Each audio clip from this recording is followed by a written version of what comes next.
ఈరోజు గత 5 సంవత్సరాలుగా దళితులకు జరుగుతున్నటువంటి అన్యాయాలపైన జగన్ రెడ్డి పాలనలో దళిత బహుజనులకు తీరని ద్రోహం చేశారు. 27 పథకాలు రద్దు చేసి ఎస్సీ ఎస్టీ సప్లాన్ నిధులు నవరత్నాలను మళ్లించి జగన్ రెడ్డి ఓటు అడిగే హక్కు లేదు. సంక్షేమ పథకాలు పొందడం ప్రజల హక్కు, కానీ జగన్ వేసే భిక్ష కాదు. ప్రపంచ మేధావి డాక్టర్ బిఆర్ అంబేద్కర్ గారి పేరును విదేశీ విద్యకు తొలగించి మీ పేరు పెట్టుకోవడంలో ఆంతర్యం ఏమిటి జగన్ రెడ్డి చెప్పేసి మేము ప్రశ్నిస్తున్నాం. చెత్త పన్ను వేసేటువంటి ముఖ్యమంత్రి, నాకు కూడా ఇన్ని చాలా అనుభవాలు ఉన్నాయి. దాదాపు నేను 82 నుంచి ఈ ప్రజాసేవ కార్యక్రమాల్లో కొనసాగుతున్నాను. అయితే చెత్త పన్ను నేను ఎక్కడా వినలేదు. అయితే ఈ మొట్టమొదటిసారి వేసినటువంటి ఈ ముఖ్యమంత్రి మనం ఏమనాలి, చెత్త ముఖ్యమంత్రి అని అనాలని అనుకున్నాం.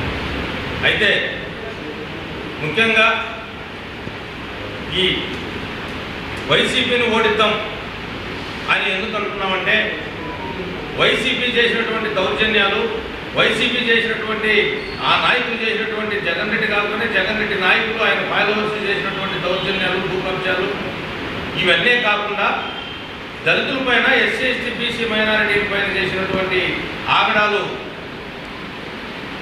పాత్రికేయ మిత్రులందరికీ తెలుసు. కాబట్టి దీనికి మేము అగైనెస్ట్గా ఖచ్చితంగా ఈరోజు నవరత్నాల పేరు మీద ఆయన మాట్లాడేటువంటి సంక్షేమం గురించి మేము మాట్లాడుతున్నాడు. అయితే సంక్షేమం కాదు, నవరత్నాలు అనేటివి ఆయన ఇచ్చేటువంటి పప్పు బెల్లాలు మాత్రమే. సంక్షేమ పథకాలు అనేటి హక్కు, రాజ్యాంగపరమైనటువంటి హక్కు. ఎవరైతే వెనుకబడి ఉంటారో వెనుకబడినటువంటి వారిని అందరినీ కూడా అభివృద్ధి చేసేదానికోసం రాజ్యాంగపరంగా అందించినటువంటి ఫలాలనే అవి సంక్షేమం అంటారు. అవి రాజ్యాంగపరంగా అందించినటువంటి హక్కులు మాత్రమే. ఆ హక్కులు రద్దు చేసే హక్కు ఈ ముఖ్యమంత్రికి ఎక్కడిది అని చెప్పేసి మేము ప్రశ్నిస్తున్నాం. అంతేకాకుండా అట్రాసిటీ చట్టాన్ని నిర్వీర్యం చేసి ఎస్సీలపైనే ఎస్సీ చట్టాన్ని ప్రయోగించేటువంటి అంతర్జ్ఞానమైనటువంటి ముఖ్యమంత్రి ఇప్పుడు పరిపాలించేటువంటి వైసీపీ ప్రభుత్వమే ఉంటుందేమో అని చెప్పేసి ఉంటే నేను మనం చేస్తా ఉన్నాను.